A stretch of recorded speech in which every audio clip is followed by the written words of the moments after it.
Беделбек келіншек әкеліпті деген тосын хабарды естіген Қарабатыр әулетінің үлкен кішісі жүрек жарылардай қуанып, тайлы таяғы қалмай дүрлігіп, екі кештің арасында абыр-сабыр болды да қалды.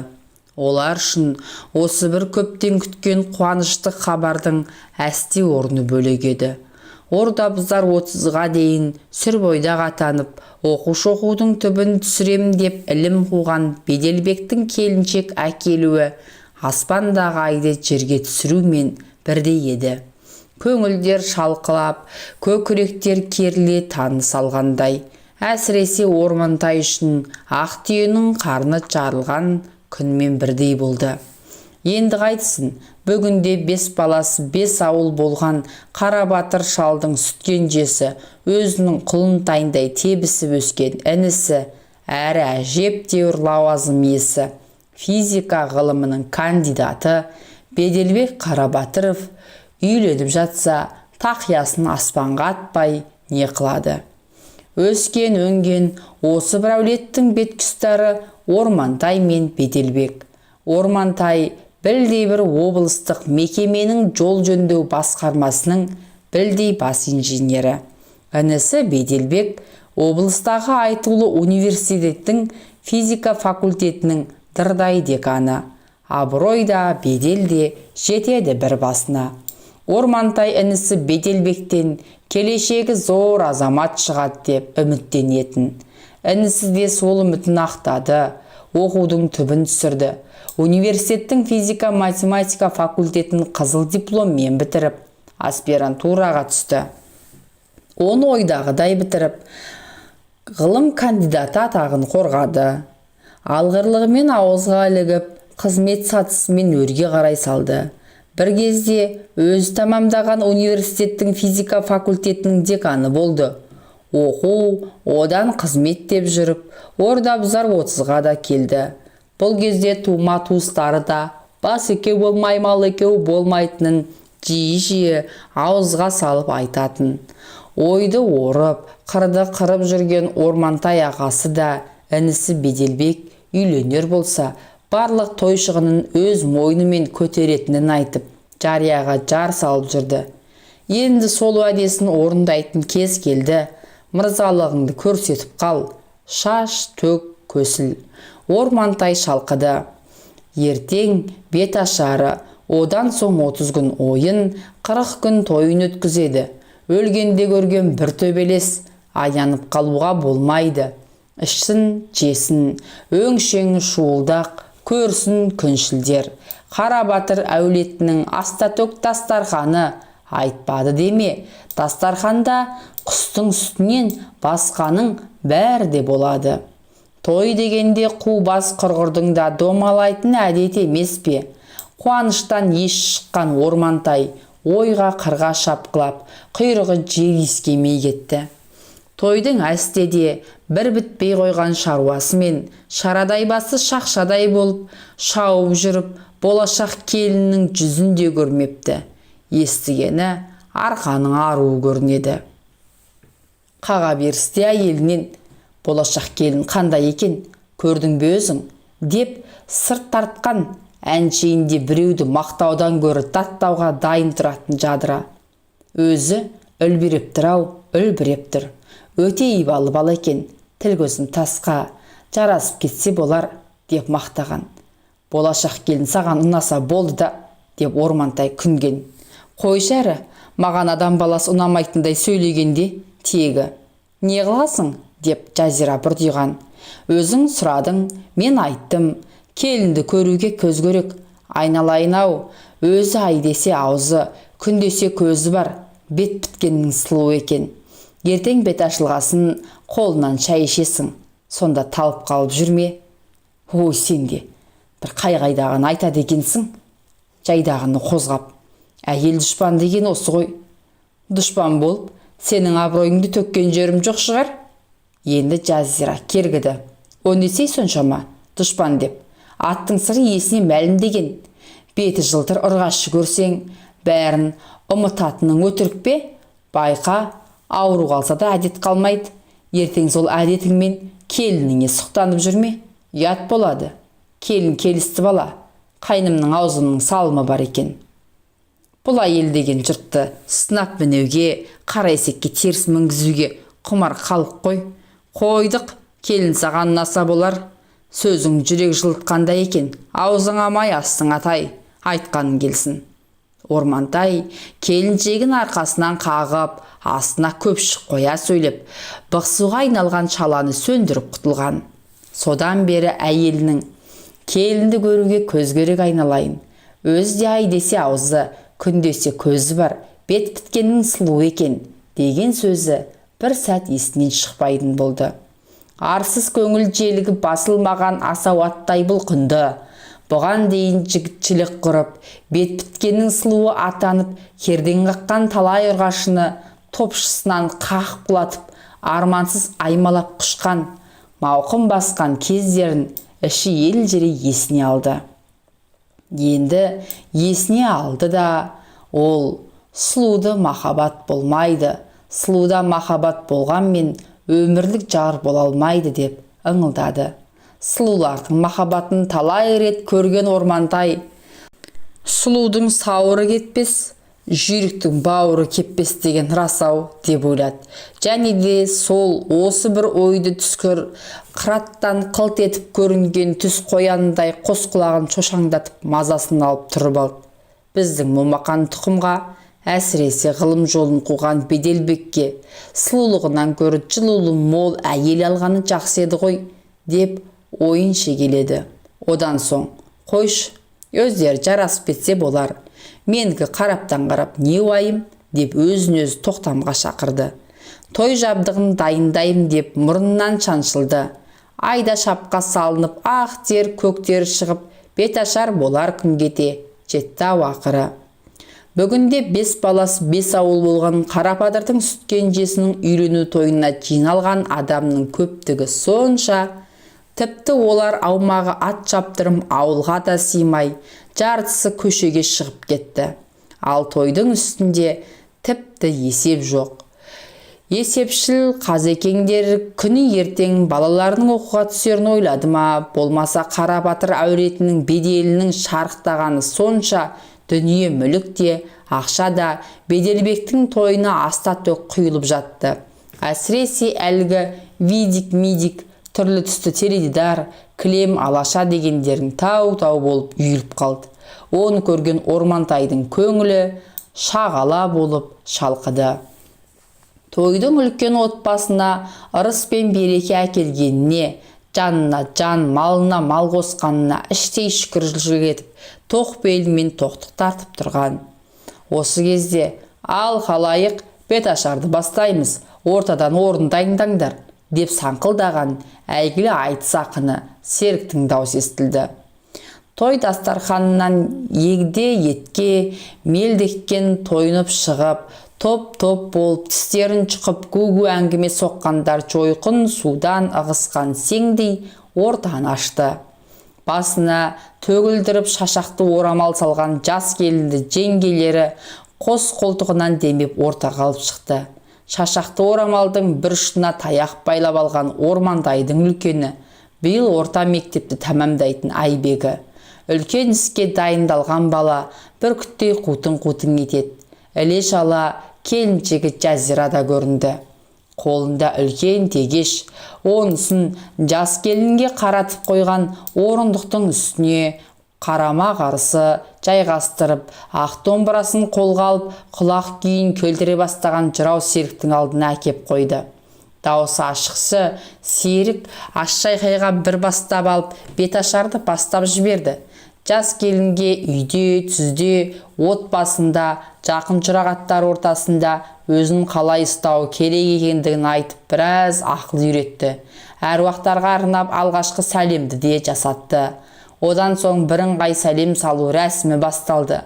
Атасы Қарабатырға, енесі Ақлимаға сәлем. Одан соң қайнағалары, абысындары, ажындары, қайнылары сатылай қуалап кете барды. Ата талғанда ортадағы көк тегешке бірінен соң бірі келіп еңкейіп көгала қағазға толтыра бастады. Беташардың өзі бір сағаттай уақыт алды. Ормантай жас келіннің ақ дидарын көріп, оған ақ тілегін айтқанша дегбірсіздене бастады. Ақыры жырау серік өзіне бір сәлем жасатып, келіннің бетін ашты. Әйелі Жазираның ай десе аузы, күн десе көзі бар деп, күні түні қалқылықтап аузының су құрып жүрген жас келіннің айдай жүзі жарқ ете қалғанда, алдыңғы қатарда тұрған Ормантай шалқасынан түсе жаздады. Түні бойы ащы судың азабынан зыңылдап тұрған басынан оспадарсыз біреу қатты шертіп жіберіп, түйе тұқымдай алған дың ете қалды. Астапыралла, мынау баяғы сылғым ғой, бұл маңда қалай келген құдайым-ау, деп басын қос қолымен уыстай ұстап күбірледі. Аузы әнтек ашыла, алтын тістері жарқырай күлім қаққан жас келін ештеңемен ісі жоқ, ешкіммен шаруасы жоқ. Бұл өмірге риза, төрт құбылас түгел жандай күлмен етеді. Жас келіннің жанары Ормантаймен тоғысып қалғанда бір сыр бермеді. Бұрын Ормантаймен төсектес болмағандай, мұны тіптен ұмытқандай, киіктің бейкүнә лағындай сүйкімді жүзінен сайқал күлкіні жүгірде мөлдір жанарымен сыпайы сүйке өтті. Сұрқия пиғылды жәдігөй жанарлар, келсең кел, әуселіңді көрейін, деп тұрғандай. Ормантай арамас көргендей тыжырынды. Әдемісін ай сайқалдың, көктемнің жаңғаны ғана бір шашқан қызғалдағындай қылпыруын қарашы. Ақ сайтанның, ішіңде ит өліп жатса да сыр бермессің сен салдақы. Ормантайдың іші әлем-жәлем, жүзі күйіп бара жатқандай тұра алмады. Өз қолын өзі кесе алмастай, пұшайман күй кешкен жігіт ағасының ойы астан кестең. Бейне біреудің суық қолын сумаңдатып, қойнына мұздай қара шұбар жылан салып жібергендей денесі тітіргенді. Бір сұрқия сойқан біздің оттың басында да келген екен. Құдай ақырын берсін деп, ұнжырғасы түсіп, күйіп пісіп, басы әң-тәңкі болған Ормантай сытылып шетке шығып кетті. Қазан ошақ басында қарбаласып жүргендерге келді. Сол жерде орыстың ащы суынан алдыртып бір бөтелкені кесеге мөлтілдете құйғызып тартып жіберді. Көресіңді көрмей, көрге түспейсің деген осы екен-ау, деп көкірегі қарс айырыла күрсінді. Көз алдына осы келінімен төсектес болған кезі елестеді. Облыстық жол жөндеу басқармасының білдей бас инженері Ормантай өткен жылдың жазында Астана асып, жолшылардың республикалық семинарына қатысып қайтқан. Жиналысқа қатысушылар 3 күн сауық сайран құрды. Ішті, жеді. Елге ертең қайтамыз деген күні Ормантайды елде елік атпай босқа қайтпаймыз ба деген жел қуды. Іздегенге сұраған әлгі Шымкенттен келген қыз қырқынның жауы Қыздарбекте керекті телефон нөмірін айта қоймасы бар ма? Сол нөмірді теруі мұң екен, дәл өзін екі көзі төрт болып күтіп отырғандай арғы жақтағы дауыс. Валя слушает, к вашим услугам, деп ет жүрегі елжіре сызылды. Сүп сүйкімді даусыңнан сенің айналдым. Бұл шаруасын айтты. Ол бағасын айтты. Төсегін алтынмен аптап, күміспен күптеп тастағандай, бағасы да уда екен. Және теңге демейді, доллар дейді. Доллар соққыр Ормантай бәлденген жоқ. Келісті. Қайда кетпей жатқан ақша. Ақша адамға қызмет істеу керек. Сызылманың мекен жайын қойын кітапшасына түртіп алып тартып кетті. Үйді де, пәтерді де тапты. Есікті орта бойлы, сымға тартқандай келісті көркем, аққыба өңді бойжеткен ашты. Бұл атын айтты. Ормантай. Валя, деді бойжеткен. Төрлетіңіз, қысылмаңыз. Ақша сізден, қызмет бізден. Валя деген көк көздердің біріме десем, өзіміздің қара көз екенсің ғой, таусыңнан сенің, деген Ормантай іші бір бос бөшкедей қаусырап қалды. Пәтерге кірген бойдан қымбат бағалы әтірдің жағымды иісі мұрнын қытықтады. Екі бөлмелі үйді құдды қорғызының мекенін дерсің. Қымбат бағалы дүние мүлікке малынып тұр. Жанына керектің бәр бар, барлығы да шетелдік дүние мүлік. Жүріңіз, мықынын билеткен сұлу бойжеткен есілдерін алып барады. Сендей келіншегім болса, екі дүниеде арманым болмас еді-ау. Ормантай тамсанды. Арманың көп екен. Бүгін сол арманыңызға жеткізем. Валяның күлкісі күміс үнді қоңыраудай шашылды. Мына төсекке шешініп жата беріңіз. Өзі гүлді халатты шешіп тастағанда, жарықпен шағылысып көз қырағын алған әппақ дене құмарлық сезімге шоқ лақтырғандай елтіп әкетті. Қас сұлудың қылығына мас болған Ормантай оның аш белін үзіп жіберердей қапсырақ шақтап, бал татырған оймақтай ерніне ашкенедей жабысты. «Тұншықтым», деді талшыбықтай бұралып, Ормантайдың құшағында бұлқынған қайқы бел сұлу нәркес көздерін ашып жұмып тұрып. «Ашығып қалғансыз ба?» «Ашпын», деді көлдей төсекке ұмар-жұмар құлаған Ормантай. «Ашпын». «Тойымсыз нәпсіге дауа бар ма?» Алпамса денелі Ормантай жетатасынан бері әйел көрмегендей кезенес кеуіп әбден қаталап шөлдеп қалған екен. Ай мен күндей сұлуды астына салып алып, олай да умаждады келіп, бұлай да умаждады келіп. Қызылорданың экологиясын қарғап сілеп, төсеккеде онша болмай жүрген әйелінен де суына бастаған көңіліне жас сұлу от тастап жібергендей, ашқарақтана аламан бәйгеге қосылған арғымақтай алысқа шағынады. Қылықты бойжеткеннің мекерлене шығарған үні жиілеген сайын қаңтарда шабынған аш бурадай екі иығын жұлып жеп, тіпті құтырып кетті. Көптен қызыл көрмегендей қызылсырап қалыпсыз-ау. Сіздей тілекші иесіне шыдас беріп жүрген әйеліңіз де мықты екен. Мен сізге қызығамын, деді жігіттің төсектегі қимылына ризашылық сезімін білдірген сұлу сиқырлы үнмен. Оның сөзі қоламтадағы шоқты қайтар үлгендей, Ормантай оны басы көзінен аймалай бастады. Үріп ауызға салғандай, өзде бір ұрғаштың сүйкімдісі, қаралай жеп қойғың келеді. Құдай да шебер-ау, мұншама сұлулықты қия салған. Тостағандай мөлдіреген бота көздер үзіле қарағанда, емешегің үзіліп түсердей, жүрегің дүрсілдей жөнеледі. Әппақ мәрмәрдай мінсіз денеге жанасқанда, тұла бойыңнан алапат құйын жүгіріп өткендей, еріксіз тамсанып, есі кете ұмтылады ғой еркек шіркін. Өте азартын екенсіз. Сірә сізге бір-екі әйелдің төтеп беруі қиын шығар, деді алапат шабыстан айра-жайра шыққан сылқым. Әйеліңіз қалай шыдас беріп жүр? Әй қойшы, әйел деген адам жанын түсіне бере ме? Кейде қу нәпсі қаралардай қозып, түні бойы арда емген тайлақтай ойнақ салғын келеді. Осындайда әлгі әйелі түскірің балалар жатқан бөлмеге қашып, жігерінді құмғылатынын қайтесің? Онда мына мен сияқты жастың бірін екінші әйел қылып некелеп алмайсыз ба? Сен алсам тиермедің? Әппақ денесін аялай сипап жатқан Ормантай сұлуғасына қарады. Қой, әзіліңіз шығар, деді жігітке жүзін бұрған бойжеткен. Шыным десем тиермедің. Несі бар, сізді еркектің етегінен ұстауға болады. Бірақ сіз ақша үшін көрінген көбік баспен қызық бөлісіп жүрген суық жүрісті бойжеткенге үйленер ме екенсіз? Әй қайдам.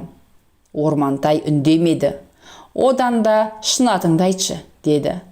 Қонақ үйіңе келгенмен тұрмай, қызының жасын сұрайды демекші, сізге не қажеті бар? Одан да Валя деп айта беріңіз, деді. Сен де қызық екенсің. Атыңды сұрағанда құда түсейін деп отыр деп едің. Шүйіркелесейік, сырласайық дегенім ғой. Ал айтылған әңгіменің бәрі осы жерде қалады. Айтқың келмесе өзің біл. Менің тағы да шабытым қосып тұр. Алапат шабыстан шаршап, шалдығып болдырған екеу өлдім талдым дегенде әзер тоқтап солығын басты. Топшысы қатты жігітті қайтарам деумен астынан қағып болдырған сылқымның тұла бойы дел сал тартыпты өшті. Төсек шабысынан алғашқы болып тірілген Ормантай қарап жатқанда әңгімелеселейік деген оймен, әке шешең бар ма? Деді Бикешке. Оның сізге не керегі бар? Деді қара терге бөгіп, жылтырап жатқан сылқым. Былайша сұрағаным ғой, бар. Олар басқа қалада тұрады. Ал мен осында оқып, әрі ақша тауып жүрмін. Аға әпкелерің бар шығар, деді Ормантай тағы да. Бар болғанда қандай? Мені бір жетім деп бедіңіз? Жетім емес екеніңді көріп тұрмын. Әке шешесі бар осындай сұлу қыз да сұйық жолға түсе ме екен, деген Ормантай Бикештің бұл тірлігін құптамағандай басын шайқады. Мен болмасам сіздің сауабыңызды кім алады? Оның үстіне әке шешем бірнеше айлап зейнетақы алмаса, аға апаларым жұмыссыздықтың зардабын тартып жүрсе, бәріне де барасың. Демек, сылтау айтып, өзіңді өзің ақтағың келеді. Мен ақталып отырғам жоқ. Бұл қазіргі өмірдің шындығы. Біздің қызметімізді ақшасы бар сіздей көкелер қажет етпесе, бізде құрбосқа тыраштанбай, бір байға ерге болып тиіп алып отырар едік. Сіз сияқтылар қоймай тұр, деді қақарлана жауап қатып. Сол жолы бәйгеге шауып болдырған байталдай сілекпес шығып, $100 ақшаны сауырына салып жатқан орнынан тұра алмай қалған салдақы бүгін үкілеген қыз құсап, інісінің ақ табалдырығын аттап отыр. Бұдан өткен қорлық бола ма? Мұндай сұмдықты көз көрер деп кім ойлаған? Бұл ақыр заманның келгені шығар. Ақыр заманның келіндерінің арда тәнінде арам жандар болғаны ма? Бұл дүние не болып барады? Өз қолыңды өзің қалай кесесің? Ормантайдың басы мең-зең болып кетті. Ішім бір аш мысық тырнап жатқандай, удай ашып барады. Біресе жата қалып ағыл-тегіл жылағысы келгендей, біресе өзін-өзі тоқпақтап ұрып сабағысы келгендей, ұрнарға қара таппай селдейіп кетті. Сондайдан екі езу екі құлағына жетіп, жолдастарының арасына мәз-мейрам болып тұрған інісін көрді. Тұла бойын тұрған алапат шыны қоза түсті. Тәлтіректеп Беделбекке жақын келді. Тілі күрмеле. «Әй, сүмелек», деді інісіне. «Сен де еркек дейді-ау, 30-ға дейін сүрбойдақ болған сүлдеріңді ғана жағынан оңдырмай тартып жіберді. Ой, езенек, ұстаңдаршы, мас болып қалған екен. Ореке жүріңіз, демалыңыз, шаршаған шығарсыз», деп қаумалаған жігіттер ай-шайға қаратпай, деректетіп сүйреп ала жөнелді. Олардың қоршауынан шыға алмай, артына қайта-қайта қарағыштаған Ормантай, «Ақыр заманның келіні», деп күбірлей сөйлеп бара жатты.